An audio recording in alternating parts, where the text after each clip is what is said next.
Welcome to the Geek Therapy Radio podcast. I am your mental curator, Johnny Hemberger. I forgot who I was for a second. Do you ever have those moments where people say, "Oh, what's your name?" You're like, Billy.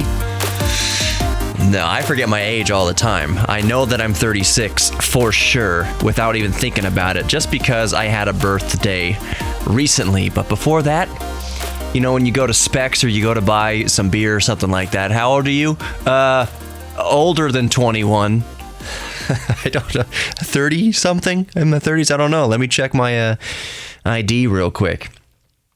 So today is National Video Game Day, and you know, I usually try to keep these podcasts evergreen. Evergreen just means that they don't age. They're not specific dates. But you know what? Again, also in these podcast only episodes, I can be specific. It is National Video Game Day 2019 as of recording. And I have a story here of Buddy Mitchell, the man who claims to hold the highest score in Donkey Kong, and an ongoing dispute he has with the Guinness Book of World Records. So we'll get into that in just a moment. But I wanted to comment on something just very quickly, and I was trying to wrap my head around why I would even bring this up, but there is a geeky component to this. So it has to do with Greenpeace. Greenpeace is here in Houston today ahead of the Democratic debate occurring in Houston this evening. They are protesting oil and refining oil and the use of petroleum and everything that comes from oil products. I get it. I understand that. They have suspended themselves from a bridge over the ship channel. The Houston Ship Channel is one of the busiest ports in the entire world. So it is very high visibility before the Democratic debate. And I understand completely why they're doing this. It's for visibility, and it's for people like me to... What is my watch responding? It's for people like me to talk about them. So I just want to spend a minute here. As you know, I try not to hit on political things too much, and even though I do have a little bit more leeway and freedom in these podcasts to skirt on some political things, I try not to get too political. Most recently, last week, I was talking about the hypocrisy of the Jimmy John's boycott. You know, people basically saying they'll boycott Jimmy John's because the CEO hunted an elephant many, many years ago, and they'll tell you they're boycotting Jimmy John's with a Big Mac in their mouth. In the apparent disconnect between chewing on a slaughtered cow while simultaneously boycotting Jimmy John's because he shot an elephant. So the hypocrisy there. So I just find hypocrisy fascinating. And Greenpeace is no stranger to hypocrisy. In a nutshell, I'll say that Greenpeace, in my opinion, Greenpeace is the PETA of environmentalism. I obviously am not against environmentalism. Of course, you should recycle when you can recycle. Just try not to be a slob. Try to be as efficient as you can in your life. Try not to be wasteful and litter. Of course, I'm fully on board with that. I get that. I'm on board with, and I appreciate people's, even though I kind of I pick it apart sometimes when I see it to be a little bit hypocritical, I do support and appreciate where most environmentalists are coming from. I think their heart is in a good place, but I think in Greenpeace's case, some would say that Greenpeace is a terrorist organization, and of course there is evidence to support that. One of the things that Greenpeace likes to do, or at least like to do in the past, is put metal spikes in the base of trees where loggers will run their chainsaw through it, and they'll hit the metal spike in the young, but that was put in there when the tree was young, and the spike will cause the chainsaw to kick back, and in some cases it has injured and killed loggers cutting down the tree. Those are terrorist acts. I mean, when you're trying to cause harm to a human being, you know that's going to cause harm to a human being, and you set this trap. That's a terrorist act. I won't go out so far as to say that Greenpeace in itself is absolutely a terrorist organization. You can think whatever you want to think about that. I'm just not going to make that kind of statement, other than to just recognize that they have done some dangerous things in the past that were aimed at causing harm to other human beings. So today in Houston, they've suspended themselves from a bridge over the ship channel, causing a backup all day long, a traffic jam for hours and hours and hours, and causing ships to basically idle out at sea, out in the Gulf of Mexico, waiting for authorities and paramedics and everybody to come make sure that the protesters were okay, and also to get them up and arrest them for just a litany of infractions, not to mention hanging off of a bridge. So here's my only point with all of this. And it's Greenpeace, maybe the individuals hanging from the bridge, perhaps they had good intentions in mind. They believed in their cause of getting off of oil. Perhaps that is the case. But I don't think, much like PETA, I don't think they fully plan through or think about the implications and the effects of their protest. PETA kills thousands of animals per year. Greenpeace, using their petroleum-based, ropes and gear, and taking their airplanes to Houston and driving to Houston with their petroleum-powered cars filled with petroleum-made plastics, and tweeting on their phones that are made of petroleum. They have no idea. Those are the little things. Those are the little oversights. The bigger oversight is the traffic jam that they've caused. All the idling cars, pumping out noxious gases and greenhouse gases into the atmosphere that wouldn't have otherwise done so if they could have gotten from A to B as quickly as possible and had their engines on for as short as possible. Instead, they're sitting there idling, just pumping out the carbon emissions into the atmosphere. Not to mention the boats out at sea, the freighters out at sea with their massive, well over 100,000 horsepower engines just sitting there idling and idling and idling out at sea in the Gulf of Mexico, waiting to pass under the bridge safely so that the protesters could be removed safely, for their own safety as well, for the protesters' own safety. The carbon footprint that these Greenpeace protesters have caused beggars belief. They have caused way more damage to the environment in their protest than they would have by not conducting the protest in this manner.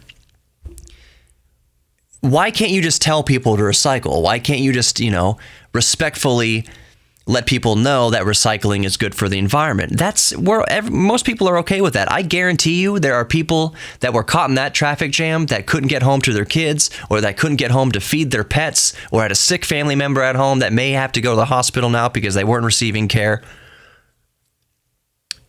I guarantee you that the people that may have, they didn't win anybody over. I'll just say that. This is going to backfire horribly for Greenpeace. It's going to be interesting to see how the Democratic candidates respond to it in this debate. That's going to be fascinating to me how they respond to this, because I think this is ripe for a backfire. And that's just fascinating to me. That the whole idea of it's just fascinating to me. So I will reiterate by saying because I don't know these people. I don't know the people that were hanging off of the bridge. I can't call them. I'm not going to go as far as to say they're terrorists or whatever, because they don't know what they're doing. That's when I get the point across here. They have no clue what they're doing. They have no clue that what they're doing hurts people and is causing such severe damage to the environment in the process that they have never even thought of these repercussions before doing what they are doing. And that's fascinating to me. Hypocrisy is fascinating to me. Just thinking about all those cars in the traffic jam, idling and spewing out carbon emissions. Same thing with the freighters out in the Gulf of Mexico waiting to come to port but can't. Oh, it's just, that kind of oversight is baffling to me. All right.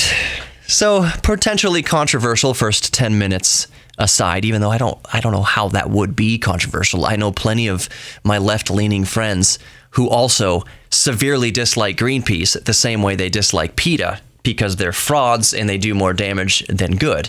So I have friends on both sides of the aisle. This is not politically exclusive wokeness on my part. I get it. Recycle. I'll recycle my plastic bottles, Greenpeace. Thank you very much. I didn't need you to tell me. Anyways, so let's move on to the actual subject of this podcast, since it is National Video Game Day here in 2019 as of recording. Billy Mitchell. For the video game woke among you, I promise that hopefully is the last time I use that word in this podcast today. Billy Mitchell previously held the record in several games, in a few games, for high scores, but in particular, Donkey Kong, the original Donkey Kong in the arcade, both Donkey Kong and Donkey Kong Jr. Back in 2010, he made his a record announcement in the Guinness Book, published the record announcement in conjunction with Twin Galaxies that help Guinness Book of World Records verify such claims, such high score claims. So Guinness Book of World Records put Billy Mitchell in the Hall of Fame in the book for his high score in Donkey Kong, which was over, I believe, or thereabouts 1.06 million points. Where did I find the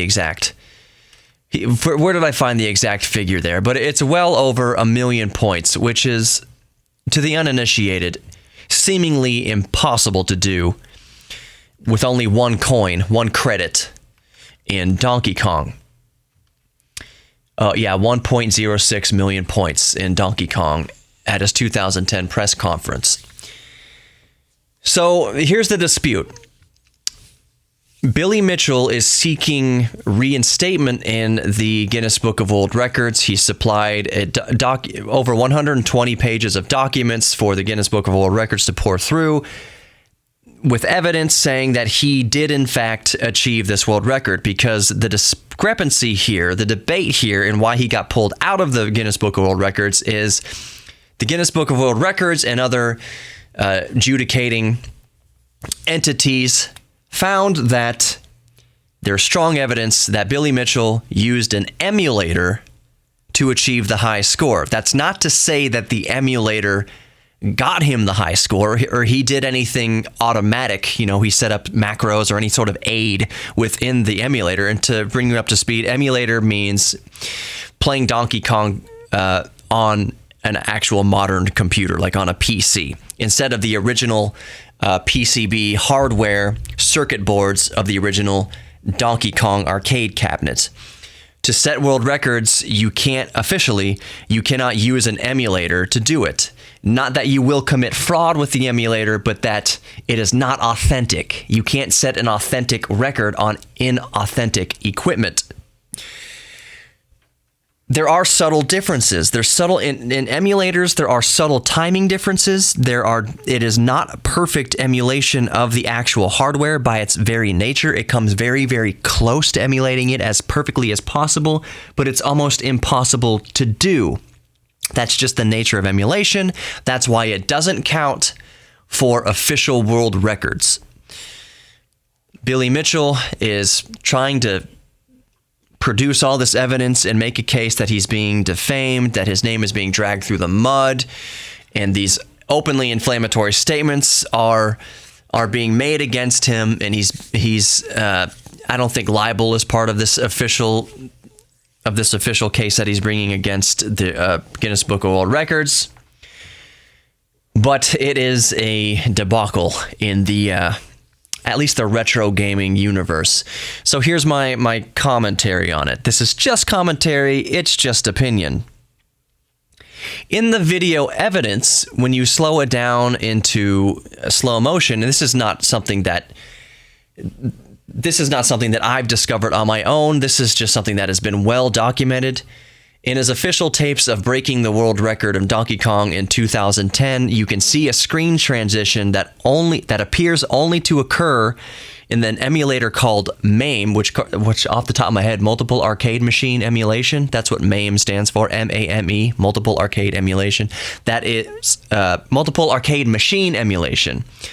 That the transition between screens of Donkey Kong, that when you slow it down, those transitions concur with an emulator, specifically MAME, and not how the screen transitions on authentic hardware. And that is why the Guinness Book of World Records took Billy Mitchell's name out of the Guinness Book of World Records.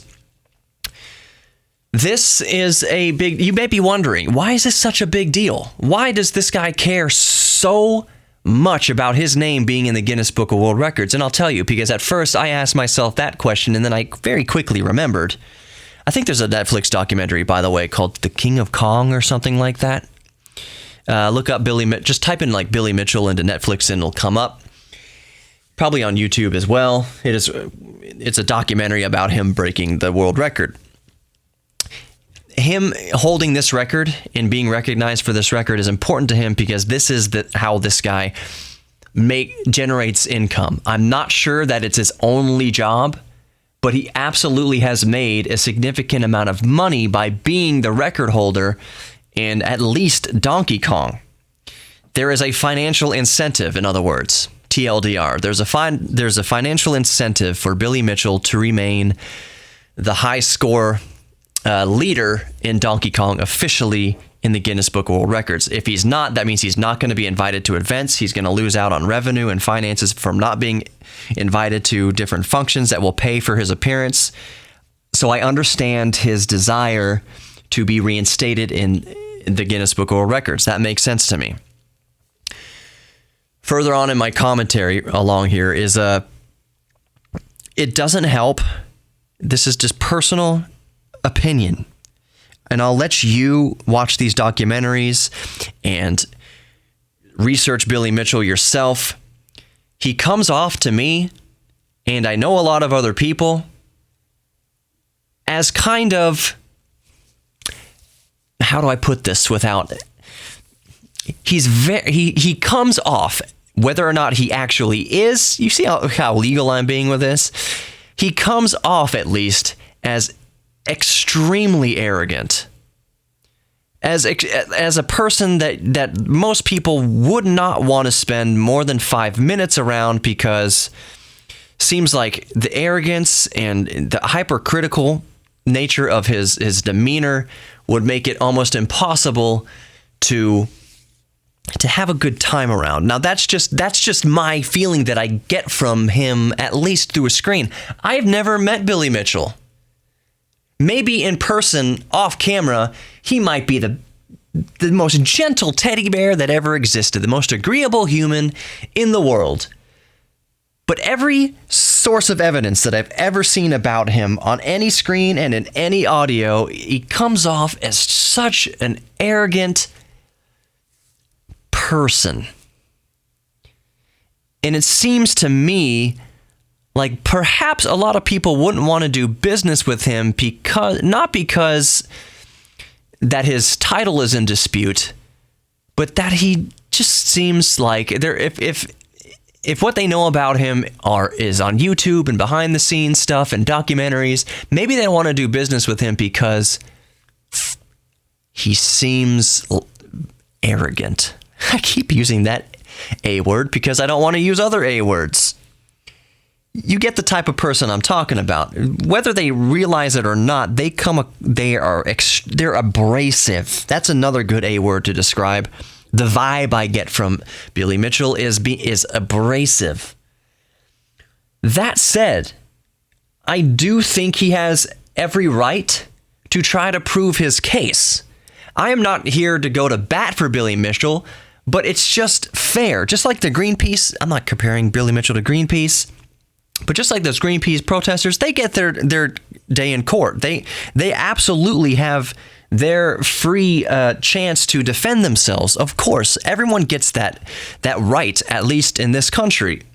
Billy Mitchell has every right in this country to reinstate his name, to clear his name and put it back in good standing so that he can get more work and earn more income to support himself. He has every single right to do that. I am not debating that fact. I don't think he is being an a-hole in this regard of trying to defend himself. He has every right, and I believe he should do so. I believe that he should not just lay down and take it. He should defend himself. I'm just saying that his case is harder to prove, and it's harder to get people on board and to back him when basically, by every shred of evidence I've ever seen, he's treated people very, very, very poorly. There's a saying in any industry, and I've heard it in radio a lot. Be careful about how you treat people on the way up, because you're going to see them again on the way down. That means that me building my radio show, building my podcast, building my presence, building my brand, it comes naturally to me, of course, but I need to make sure that I treat every single person I meet along the way with respect and dignity. That is not hard for me to do because I like to treat everybody with respect and dignity. I don't believe in putting negativity out in the world. There's enough of that. What's the point of being negative and being mean? And there's no point to it. It does no good for anybody. But I need to remember to treat people with respect and dignity as I build my brand. Because there will come a day that my brand climaxes and I won't be as popular as I was at the height of my popularity. And that means that the little guys that I met on the way up, I'm going to see on the way down. And those little guys on the way up can help me. They can help you. Professionally, they're going to be the ones that say, hey, I know you're on hard times now. Why don't you come work where I work? Or let me give you a job here so you can put some food on your table. That's why you're nice to everybody you meet along the way professionally. They will help you when you inevitably are on the downslope on the other side of the hill. It seems with every shred of evidence I've seen that Billy Mitchell has not done that. That he's stepped on people, that he's insulted people, that he's defamed people, that he's dragged other people's names through the mud, challenged their credibility every step of the way for a Donkey Kong record. And I don't mean to downplay that too much, but it's, in the end of the day, it's a video game record. However, for Billy Mitchell, yes, it means that it's a source of income to have that record. But it's a video game record. It's something that we're meant to play for enjoyment. We're not meant to play it to put food on the table. In that regard, yes, at least back when he set the record. Now it's different with esports and gaming. There are athletes in esports that get very good at their craft. There are sanctioned events where they earn money, tournaments and things like that, sponsored events. It has become a sport like baseball. So you can say baseball that is only meant to be played to enjoy. Well, yeah, some people do earn a living at it. Billy Mitchell tried to make a living playing Donkey Kong before people made livings playing a video game. So he kind of relies on that. But to achieve the success that he's had, he stepped on a lot of people along the way. He's forgotten that you treat people with dignity on the way up because you'll see them again on the way down. And now Billy Mitchell is on the way down. He is down. And everybody he stepped on the way up will not support him. He's asking for their help. They will not support him. Billy Mitchell, we know you're the guy. You treated me like crap in the arcade. You challenged my record over and over and dragged my name through the mud. And now you want me to help you with your case? Are you freaking kidding me? This is a lesson in hubris and arrogance. That you will reach the top of Everest without any plan to come down off of Everest. You can't survive at the top of Everest. You have to come down at some point. Billy Mitchell should have known that he could not stay at the top of his game forever. He should have treated people with dignity on the way up, and now it's biting him in the butt. It is a barrel to the butt, a Donkey Kong barrel to Mario's butt right now. It's a sledgehammer to the head. If Billy Mitchell were in Donkey Kong, he would be Mario surrounded by barrels and flames with no hammer. He already used up his hammers on the way up. Now he's got nowhere to go. He's gonna lose. He's gonna lose at the game of life, basically. Is he real? I don't mean to be so dramatic in that. He'll be just fine. I'm sure he'll be just fine. He's got 2 arms and legs. He can work if he needs to, if he isn't already, and I assume that he is. I assume that a long-standing record in Donkey Kong on an arcade machine, which is in dispute. I don't see that holding first place record in Donkey Kong is going to be enough to survive on or retire on for the rest of your life. Something about maybe Billy Mitchell should take up an esport. Maybe he should get good at Rocket League or Overwatch or CSGO or League of Legends or a Dota or anything like that. Maybe he should take up a modern game and get good so that he can go win money legitimately in these tournaments. I'm not saying he didn't get first place illegitimately. There's evidence that he didn't. He's trying to prove that he did, even though there's evidence that he didn't, and nobody wants to help him. All right, 25 minutes. I've been rambling long enough. Thank you for listening to me, entertaining my rambliness. I hope you enjoyed it. Remember that we are all geeks about something. I'll put a little caveat on here because I brought up the hypocrisy of Greenpeace earlier. If your geek thing hurts others, it's not a geek thing. You're not a geek. You're a nuisance. You are not, I don't believe you are a nuisance incarnate, but you are doing something that is a nuisance. Sometimes we don't understand that what we're doing is being a nuisance. So I'm not calling you a nuisance directly, but what you are doing is a nuisance. So being a geek about something that harms others or yourself, that's not what I'm talking about. Do not embrace that. You are worth more than that. That's why I say at the end of every one of these podcasts is that treat everybody basically like you want to let you treat yourself, which is hard for some people because they don't believe in themselves. They don't love themselves, which is why I say you are worthy of love. You are worthy of accepting love from other people in your friends and family. You are worthy of giving love. You are capable of giving love. You don't have to give perfect love or receive perfect love. You just have to know that you are worthy of love. Once you are empowered with that truth, then maybe you won't do things to intentionally harm other people. When I see people being toxic in online gaming and in chats, my heart breaks first because I think, who hurt them? They're hurting. You don't treat others like this if you yourself hurt badly. So when I see people being toxic in chat and online gaming or in comment sections or anything like that, man, who hurt you? What hurts? Let's talk about what hurt you so that I can remind you that you're worthy of being loved.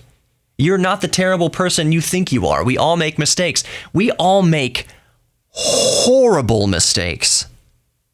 But that doesn't define us. As long as you keep trying to get better and improve your life and improve how you treat people, then you're on the right track. No matter how low you start, as long as you're trying to make progress to becoming a better person, you're good. Believe me, you're good. If we all just did that, if we all just tried to better ourselves and better how we treat others and love ourselves, how much better would the world be? How much better off would we be? Just know that you are loved. Know that I love you. Even if we haven't met, I love you just in spirit. You are worthy of love. Embrace your inner healthy geek thing. And I'll talk to you in the next one.